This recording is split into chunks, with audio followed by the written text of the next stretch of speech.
আমরা আসহাবুল কাহফের ঘটনার দিকে দৃষ্টি দিচ্ছি একটু। এই ঘটনাটা বলে আমরা আমাদের খুতবাটা শেষ করবো ইনশাআল্লাহ। এবং শেষে আমি কয়েকটা পয়েন্ট লিখে নিয়ে আসছি, শুধু পয়েন্টগুলো আপনাদেরকে বলবো যে আমার অ্যানালাইসিস এই পয়েন্টগুলো আপনি এখান থেকে শিক্ষা নিতে পারেন। এছাড়াও আরও অনেক শিক্ষা আছে যেটা আপনি রিসার্চ করলে বের করতে পারবেন। একটা সময় ছিল, আজকে থেকে প্রায় ৩-৪ হাজার বছর হবে, সময়টা বড় কথা নয়। একটা রাষ্ট্র ছিল, যে রাষ্ট্রের একজন রাজা ছিলেন, সে রাজার নাম ছিল দাকিয়ানুস। কী নাম ছিল? দাকিয়ানুস। নামটাও কিন্তু কোনো বড় কথা নয়। ঠিক আদম আলাইহিস সালাম কোন ফল খেয়েছেন সেটা যেমন বড় কথা নয়, এই রাজার নামটা বড় কথা নয়। বড় কথা হচ্ছে ওই সভ্যতাটা ছিল গডলেস। ওই সভ্যতাটা ছিল গডলেস, মানে ওই সভ্যতার পড়াশোনা ছিল শিরকি পড়াশোনা, অর্থনীতি ছিল শিরকি অর্থনীতি, রাজনীতি শিরকি রাজনীতি, সামাজিক ব্যভিচার, পাপাচার, জুলুম, আপনার জিনা, মদ, এগুলোতে ভর্তি ছিল। এক কথায় একটা জাহেলি সভ্যতা। এই সভ্যতার রাজা ছিল দাকিয়ানুস। তো এই সভ্যতার মধ্যে আল্লাহ রাব্বুল আলামিন ওই রাজার রাজ পরিবারের, কেউ কেউ বলেছেন সংসদ, যেটা আমরা বুঝি সংসদ ভবন, সংসদ, এই সাংসদদের মধ্যে টপ স্কলার, টপ কোয়ালিটির 9 জনকে আল্লাহ পাকে হেদায়েত দেন। সুবহানাল্লাহ। একটা শিরকি রাষ্ট্র যার মধ্যে সাংসদবৃন্দর মধ্যে, প্রশাসনিক কর্মকর্তার মধ্যে আল্লাহ পাক 9 জন যুবককে হেদায়েত দেন। তারা ছিল যুবক, ইয়াং পিপল। তাদের মাঝে আল্লাহ পাক ঈমান জেলে দেন, তাওহীদের ঈমান আলো জেলে দেন। আর যখন তাওহীদ আসবে তখন আপনার কাছে শিরকে খারাপ মনে হবে। তো স্বভাবতই তাদের কাছে আর ওই সভ্যতাটাকে ভালো মনে হচ্ছিল না। তারা তাদের সাধ্যমতো সেই সমাজটা সংস্কার করার চেষ্টা করছিলেন।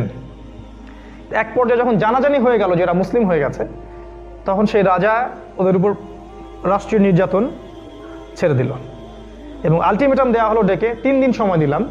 3 দিনের মধ্যে যদি তোমরা আবার আমাদের ধর্মে ফিরে না আসো তাহলে তোমাদের শিরোচ্ছেদ করা হবে। এখন 9 জন বসে পরামর্শ করছেন কি করা যায়। সংখ্যা নিয়ে একটু মতভেদ আছে, কেউ 7 বলেছেন, কেউ 9। তো তারা চিন্তা করলো যে আমাদের এখানে থাকার পসিবল হচ্ছে না, আমরা আমাদের সাধ্যমতো চেষ্টা করেছি, এখন আমাদের কাছে 2টা অপশন। দেখেন 2টা অপশন। যারা ইসলামের নামে সন্ত্রাসবাদে জড়িয়ে পড়েছেন তাদের প্রতি নসিহা থাকবে। তাদের কাছে 2টা অপশন ছিল, একটা হচ্ছে ওই রাষ্ট্রের বিরুদ্ধে বিদ্রোহ করা, অথবা সেই রাষ্ট্র থেকে চলে যাওয়া। আমি বলে রাখি এই সূরাটা কিন্তু মাক্কি সূরা। যখন রাসূল সাল্লাল্লাহু আলাইহি ওয়াসাল্লাম মক্কায়, এবং মক্কার পরিবেশটাও ঠিক ওই সমাজের মতোই ছিল। মক্কায় 2টা অপশন, এই সাহাবী, গুটি কয়েক সাহাবীকে নিয়ে হয় আবু জেহেলের রাষ্ট্রের বিরুদ্ধে যুদ্ধ করা, অথবা সেখান থেকে হিজরত করা, অন্য কোথাও চলে যাওয়া। আর কোনো অপশন নাই। আসহাবুল কাহফের সেম ঘটনা। তারা কি ডিসিশন নিলেন? বিদ্রোহ করলেন। আসহাবুল কাহফ কি যুদ্ধ করলেন রাষ্ট্রের বিরুদ্ধে? ওই তাগুতি রাষ্ট্রের বিরুদ্ধে বা ওই শিরকি রাষ্ট্রের বিরুদ্ধে তারা 9 জন মিলে যুদ্ধ করতে যাননি। তারা সেখান থেকে চলে গেলেন, হিজরত করলেন। হিজরত ইসলামের একটা অবিচ্ছেদ্য অংশ। সামনে প্রচুর হিজরত করতে হবে মুসলিমদেরকে। এরপর যেটা ঘটলো, তারা যাচ্ছিলেন কোন একটা জায়গায়, তারা সেই গুহায় যাচ্ছিলেন না, তারা কোনো একটা জায়গায় যাচ্ছিলেন, মেবি সেই সভ্যতা থেকে অনেক দূরে কোথাও, যেখানে তারা শান্তিতে নিরাপদে দিন পালন করতে পারবেন। এটা ছিল ওদের উদ্দেশ্য। রাত হয়ে গেল, তারা গুহার মধ্যে ঢুকলেন রাত কাটানোর জন্যে, এবং আল্লাহ পাক তাদেরকে ঘুম পাড়িয়ে দিলেন। আপনারা জানেন তারা ঘুম থেকে উঠলেন কত বছর পর? 309 বছর পর। 300 বছর প্লাস আরও 9 বছর, 309 বছর পর ঘুম থেকে উঠলেন। ক্ষুধার্ত ছিলেন, একজনকে পাঠালেন বাজারে যাও এবং খেয়াল করে দেখবে কোন খাবারটা পবিত্র খাবার। ফুড কনসিয়াসনেস, খাবার যেটা খাচ্ছেন ভালো খাচ্ছেন না খারাপ খাচ্ছেন, এটা কিন্তু প্রাচীন সুন্নাহ। কারণ এই যুগে শেষ জামানায় খাদ্য করাপ্টেড হয়ে যাবে, খাদ্যের মাধ্যমে আপনাকে মেরে ফেলা হবে। বারবার বলছি আসহাবুল কাহফ এবং সূরাতুল কাহফ এটাই হচ্ছে শেষ জামানার সূরা। কিভাবে? এই একটা সূরাকেই নবী সাল্লাল্লাহু আলাইহি ওয়াসাল্লাম দাজ্জালের সাথে সম্পৃক্ত করেছেন, অন্য কোনো সূরাকে করেন নাই। আর দাজ্জাল শেষ জামানার বড় ফিতনা। তারপর খাবার কিনতে গেলেন, রুটি কিনলেন, অর্থ দিলেন, অর্থ রৌপ্য মুদ্রা, আমাদের মতো বোগাস কাগজের টাকা না, আমাদের মতো ইলেকট্রনিক মানি না, অরিজিনাল ইসলামিক মানি, সোনার কয়েন এবং রূপার কয়েন। রূপার কয়েন দিলেন। 309 বছর ঘুমিয়েছিলেন, তো টাকাটা নষ্ট হয়ে যায় নাই, তাই না? তাহলে ইসলামের মুদ্রা এমন একটা জিনিস হতে হবে যেটার একটা ইন্ট্রিনসিক ভ্যালু আছে, যেটা 1000 বছর পরেও যার মূল্য ঠিক সেম থাকবে। আপনার টাকার মূল্য সেম থাকবে না। প্রতারণা চলছে সারা বিশ্বে, এবং এই কাগজের টাকা দিয়ে সারা বিশ্বের সম্পত্তি লুট করে ফেলছে। মুসলিমরা এখানে নির্বিকার, স্কলারদের কোনো খবরই নেই এগুলো সম্পর্কে। যাই হোক, এরপর যেটা হলো, ওই দোকানদার ধরে ফেললেন, এই টাকা তো অনেক আগের টাকা, কোথায় পেলে? তুমি গুপ্তধন পেয়েছো নিশ্চয়ই। সে বলল, আমি এখানকার রাষ্ট্রের প্রধানের ছেলে, আমি এখানকার সাংসদদের ছেলে, আমি এখান থেকে চুরি করবো কি জন্যে? আমি গতকালকে এখান থেকে বের হয়েছি, আমার সাথীরা সেই গুহায় ঘুমিয়ে আছে, এরা তো মনে করতেছে পাগল ব্যক্তি। তো সেই কয়েনটা নিয়ে তারা দেখলো যে সেই কয়েনে যে বাদশার ছবিটা আছে, এই বাদশার নাম দাকিয়ানুস, যে কিনা আজকে থেকে 300 বছর আগে মৃত্যুবরণ করেছে। বুঝতে পারছেন কি ব্যাপারটা? সবাই মিলে তাকে ধরে নিয়ে গেল সেই রাজদরবারের কাছে, এবং সে ব্যক্তি এবার এই রাজদরবারে গিয়ে দেখলো যে এই রাজদরবার তো আমি ছেড়ে আসি নাই, এটা তো নতুন একটা রাজদরবার দেখছি আমি, এই রাস্তা তো আমি চিনছি না, এই বাড়িঘর তো আমি দেখিনি আগে, আমি কি স্বপ্ন দেখছি না, আমি পাগল হয়ে গেছি না, আমার মস্তিষ্ক বিকৃত হয়ে গেছে। তখন সেই বাদশা, এবার যে বাদশাটা ক্ষমতায় ছিল, এই বাদশা এবং তার এই সভ্যতা কিন্তু আল্লাহ বিশ্বাস করত। 300 বছর পার হয়ে গেছে, এই 300 বছর পর এই সভ্যতাটা আল্লাহকে বিশ্বাস করত। তারা শুধু একটা কনসেপ্টে বিশ্বাস করতো না, একটা কনসেপ্টে, সেটা হলো আল্লাহ পাক মৃত্যুর পর আবারও বান্দাদেরকে উঠাবেন, পুনরুত্থিত করবেন, এই রিজারেকশন, এটাতে ওরা বিশ্বাস করতো না। এবং তারা শুনেছিল আজকে থেকে প্রায় 300 বছর আগে 9 জন কি 10 জন যুবক এই এলাকা থেকে চলে গেছে রহস্যজনকভাবে, কেউ ওদেরকে খুঁজে পায়নি। এবার সেই বাদশার সেই বোধোদয় হলো যে তোমরাই কি তারা? তারা বললো, হ্যাঁ আমরাই তারা। তোমাদের বাকি সাথীরা কোথায়? গুহায় আছে, চলো দেখতে যাই, চলুন। এবার সব এলাকার লোকজন মিলে সেই গুহার সামনে গেল, গিয়ে দেখলো হ্যাঁ সেই 9 জন সেখানে ঠিকই আছে, তাদের সাথে একজন কুকুরও আছে। আল্লাহ পাক 309 বছর পর এই 9 জন যুবকদেরকে দিয়ে পুরো একটা দেশের মানুষের আকীদা চেঞ্জ করে দিলেন। সুবহানাল্লাহ। যারা আল্লাহতে বিশ্বাস করতো কিন্তু পরকালের এই পুনরুত্থানে বিশ্বাস করতো না, তাদের বিশ্বাস হয়ে গেল যে আল্লাহ পাক এই 9 জনকে যদি 309 বছর পর উঠাতে পারেন, তাহলে আমাদেরকে অবশ্যই আল্লাহ পাক মৃত্যুর পরে আবারও পুনরুত্থিত করতে পারেন। আল্লাহু কাদিরুন আলা কুল্লি শাই, আল্লাহ পাক সমস্ত বিষয়ের উপরে কর্তৃত্বশীল। এই হলো গল্প। এর শিক্ষা কি? কয়েকটা পয়েন্ট বলে শেষ করছি। 1 নাম্বার, শেষ জামানা হবে গডলেস সভ্যতা। বারবার মনে রাখবেন, আখিরুজ্জামানের সূরা হলো সূরাতুল কাহফ। 1 নাম্বার শিক্ষা হচ্ছে শেষ জামানাটা হবে গডলেস, ঠিক যেমন আসহাবুল কাহফের সভ্যতা ছিল গডলেস। আপনি শেষ জামানার আপনার রাজনৈতিক সিস্টেম দেখবেন, সেখান থেকে তারা ধর্মকে তুলে দিবে। শেষ জামানার অর্থনীতি দেখবেন, সেখানে ধর্মের কোনো বালাই থাকবে না। শেষ জামানার শিক্ষানীতিগুলো দেখবেন, সেখান থেকে ধর্মকে তুলে দেওয়া হবে। শেষ জামানার সামাজিক অবস্থাগুলো দেখবেন, এখান থেকে ধর্মীয় হেদায়েত উঠে যাবে। এমনকি যে গুটি কয়েক মানুষের মধ্যে ধর্মের চেতনা থাকবে, তারাও হবে প্রোটেস্ট্যান্ট ধার্মিক। তারা শুধু নামকা ওয়াস্তে ধর্মকে ধরে রাখবে, কমপ্লিটলি তারা কেউ ধর্মকে ফলো করবে না। এই হলো শেষ জামানার বাস্তবতা। শেষ জামানাটা হবে গডলেস ওয়ার্ল্ড, যেটা এখন এই পশ্চিমা সভ্যতার হাত ধরে সারা পৃথিবীতে এই গডলেস ওয়ার্ল্ড ছড়িয়ে পড়েছে। আর অল্প কিছু মানুষের মধ্যে দিনটা সীমাবদ্ধ আছে, তাদের সংখ্যা নিতান্তই কম, নিতান্তই কম। ঠিক যেমন আসহাবুল কাহফের সংখ্যা ছিল নিতান্তই কম। এটা হচ্ছে পয়েন্ট নাম্বার 1। পয়েন্ট নাম্বার 2, শেষ জামানাতেও অল্প কিছু মানুষ এই দিন ইসলামের শেকড়টা আঁকড়ে ধরে থাকবে। ইসলামের শেকড়টা এমন একটা শেকড় যেটাকে পুরোপুরি কেটে ফেলা কখনো সম্ভব নয়। এটা কেটে ফেলবে, আবার গজাবে, আবার আক্রমণ করবে, আবার গজাবে, এবং শেষে এই শিকড়টা থেকে একটা বড় বৃক্ষের জন্ম হবে, যে বৃক্ষটা হচ্ছে ইমামুল মাহদী এবং ঈসা আলাইহিস সালাম, যাদের হাত ধরে আল্লাহ রাব্বুল আলামিন জেরুজালেম, কনস্টান্টিনোপল সহ পুরো বিশ্বের খেলাফা আবারও দান করছেন অচিরেই ইনশাআল্লাহ তাআলা। কোনো সন্দেহ নাই এই বিষয়ে। তো তার পয়েন্ট হচ্ছে শেষ জামানাতেও অল্প কিছু মানুষ হলেও দিন ইসলামকে তারা আঁকড়ে ধরে থাকবে।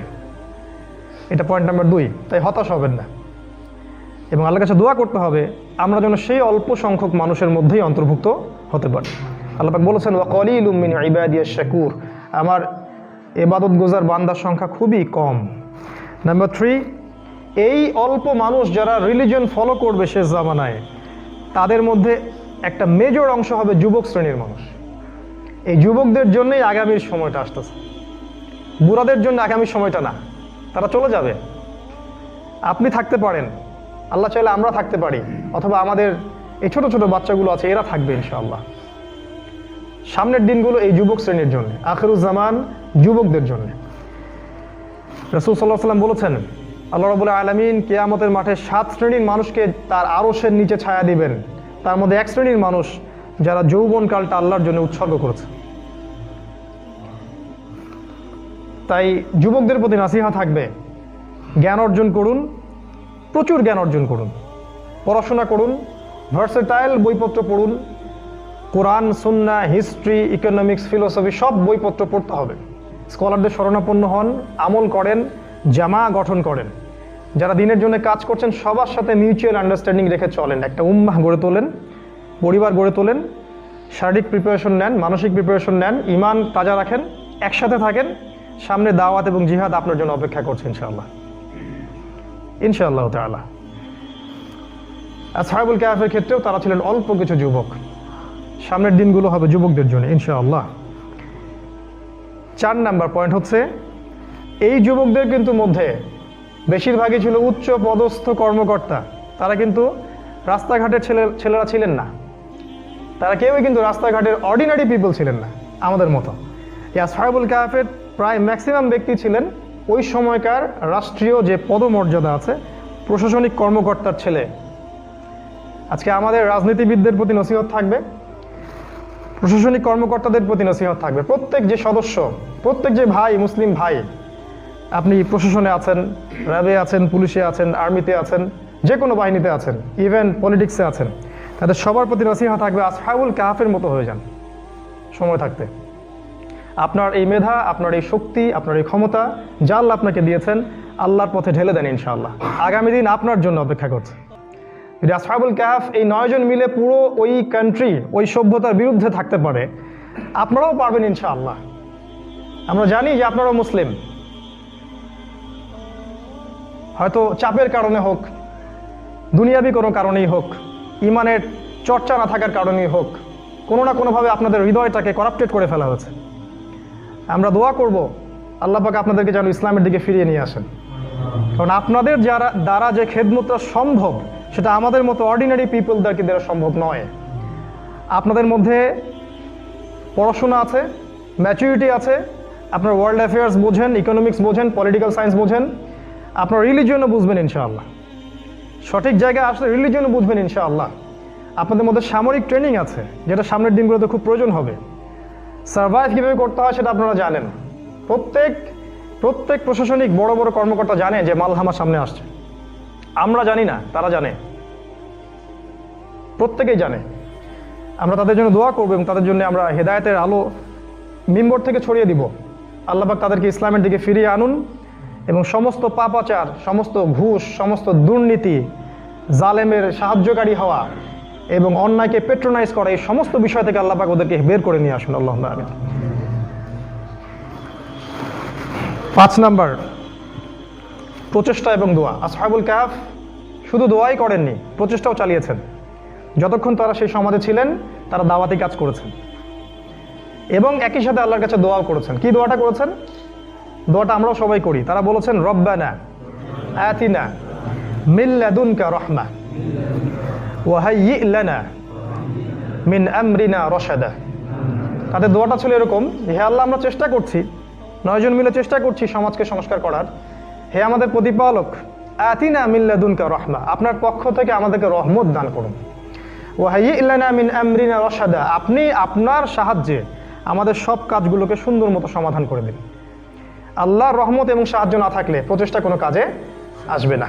আবার শুধু দোয়া করেই ক্ষান্ত থাকলে হবে না, চেষ্টাও চালাতে হবে, তখনই গিয়ে একটা রেজাল্ট পাওয়া যাবে ইনশাআল্লাহ। এটা 5 নাম্বার। 6, হিজরত। এটা শুনতে শুনতে আমার পক্ষ থেকে হয়তো বিরক্ত হয়ে গেছেন আপনারা, কিন্তু সামনের দিনগুলোতে বুঝবেন এটার বাস্তবতা কতটুকু।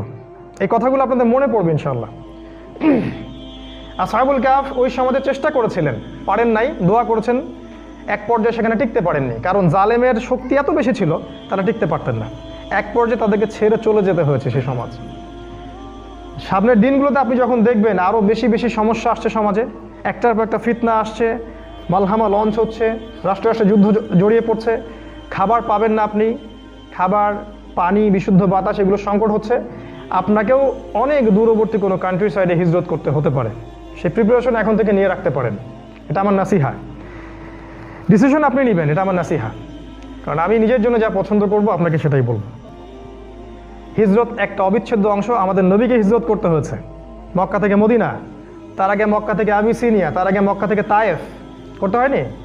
রাসূলের সুন্নাহ এটা। ইব্রাহিম আলাইহিস সালামকে হিজরত করতে হয়েছে, আসহাবুল কাহফকে হিজরত করতে হয়েছে। আপনি যখন ঈমান নিয়ে চলবেন, প্রকৃত ঈমান, যে ঈমান নিয়ে চললে হাতের মধ্যে আগুন রাখার মতো হবে, তখন এই দুইটা অপশনই আপনার সামনে থাকবে। হয় সেখান থেকে ঈমান নিয়ে হিজরত করা, অথবা আল্লাহর পথের দাওয়াত এবং জিহাদের রশি ধরে রাখা। তৃতীয় কোনো অপশন সেখানে নাই। এটা একটা বিষয়। একটা হাদিস মনে করিয়ে দিই। রাসূল সাল্লাল্লাহু আলাইহি ওয়াসাল্লাম বলেছেন, শেষ জামানায়, খুব ভালো করে বুঝবেন, শেষ জামানায় একজন মুমিনের জন্য এই ফিতনামুক্ত শহরে থাকা ইম্পসিবল হয়ে যাবে। তখন তার জন্য সবচেয়ে সেরা সম্পদ হবে কিছু বকরি, কিছু গাভীর পাল, কিছু জমি, কিছু সোনা এবং রূপা। এইগুলো নিয়ে সে হিজরত করবে প্রত্যন্ত পাহাড়ি অঞ্চলে। এটা নবীজির হাদিস। তিনি জানতেন সামনে এরকম একটা অবস্থা হবে, এই জন্যই তো হাদিসগুলো বলে গেছেন। এই সময়গুলো সামনে আসবে। আল্লাহ পাক আমাদেরকে প্রস্তুতি নেওয়ার তৌফিক দান করুন, আল্লাহুম্মা আমিন। 7 নাম্বার, আল্লাহর সাহায্য, মুজিজা। দেখুন, যখন আপনি আল্লাহ পাকের পথে আসবেন পরিপূর্ণভাবে, আল্লাহ পাকের উপর দায়িত্ব হচ্ছে আপনাকে সাহায্য করা। আসহাবুল কাহফ যখন আল্লাহর পথে চলে আসছে তাওহীদের সাক্ষী দিয়ে, আল্লাহ পাক তাদের জন্য তার পথকে প্রশস্ত করে দিয়েছেন। 309 বছর ঘুম পাড়িয়ে রেখেছেন নিশ্চিন্তে। এদিকে সমাজ ধ্বংস হয়ে যাচ্ছে, কিন্তু তারা নিশ্চিন্তে ঘুমিয়ে আছেন। খেয়াল করেছেন? কোনো টেনশন নাই, তারা ঘুমিয়ে আছে। এবং অল্প কিছু মানুষকে দিয়ে আল্লাহ পাক কিয়ামত পর্যন্ত মানুষদেরকে হেদায়েত দিয়ে দিলেন যে কিয়ামত অবশ্যই হবে, পুনরুত্থান অবশ্যই হবে। কিয়ামত পর্যন্ত যতদিন কোরআন থাকবে ততদিন পর্যন্ত মানুষ এদের গল্প পড়তে থাকবে। প্রতি শুক্রবারেই অসংখ্য মুসলিম এই গল্পটা পড়বে, অথচ তারা কিন্তু জানেই না যে তাদেরকে নিয়ে কোরআনে এরকম আয়াত নাজিল করা হয়েছে। আল্লাহ সাহায্য আসবে ইনশাআল্লাহ যখন আপনি হকের পথে থাকবেন। 8 নাম্বার, আপনি আল্লাহর মুজিজা দেখতে পারবেন। কিভাবে? আসহাবুল কাহফ যখন ঘুমিয়েছিলেন, তাদের ঘুমের যেন ডিস্টার্ব না হয়, আল্লাহ পাক সেজন্য সূর্যকে উঠানোর সময় ডান দিক দিয়ে হেলাতেন আর ডোবানোর সময় বাম দিক দিয়ে হেলাতেন। আল্লাহ পাক প্রকৃতিকে তাদের অনুগত করে দিয়েছিলেন। সুবহানাল্লাহ। আজও যদি কেউ আপনি হকপন্থী হতে পারেন, আমরা পারি, আল্লাহ পাক প্রত্যেকটা বিষয়কে আপনার অনুগত করে দিবেন ইনশাআল্লাহ। আল্লাহ পাক চাইলে আসমান থেকে ফেরেশতা নামিয়ে আপনাকে সাহায্য করতে পারেন। আল্লাহ পাক এটা করেননি? বদরের মাঠে করেননি? উহুদে করেন নাই? ইসলামের ইতিহাস অল্প কিছু মানুষকে নিয়ে বড় যুদ্ধ জয়ের ইতিহাস। আমরা বড় সৈন্য সামন্ত এবং অস্ত্রশস্ত্র নিয়ে কখনো যুদ্ধে নামি নাই।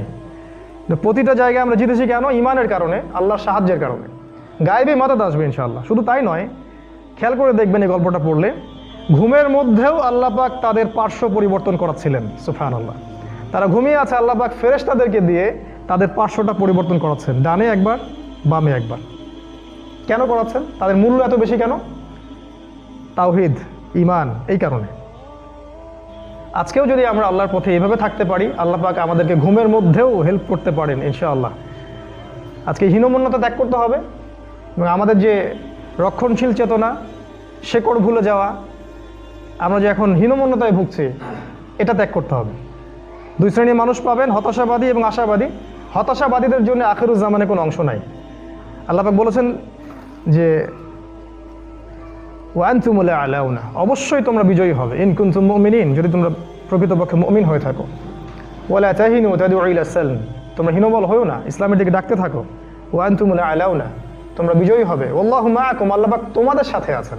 ওয়ালা ইয়াতিরাকুম আমালুকুম, আল্লাহ পাক তোমাদের আমল কখনো বিনষ্ট করবেন না ইনশাআল্লাহ।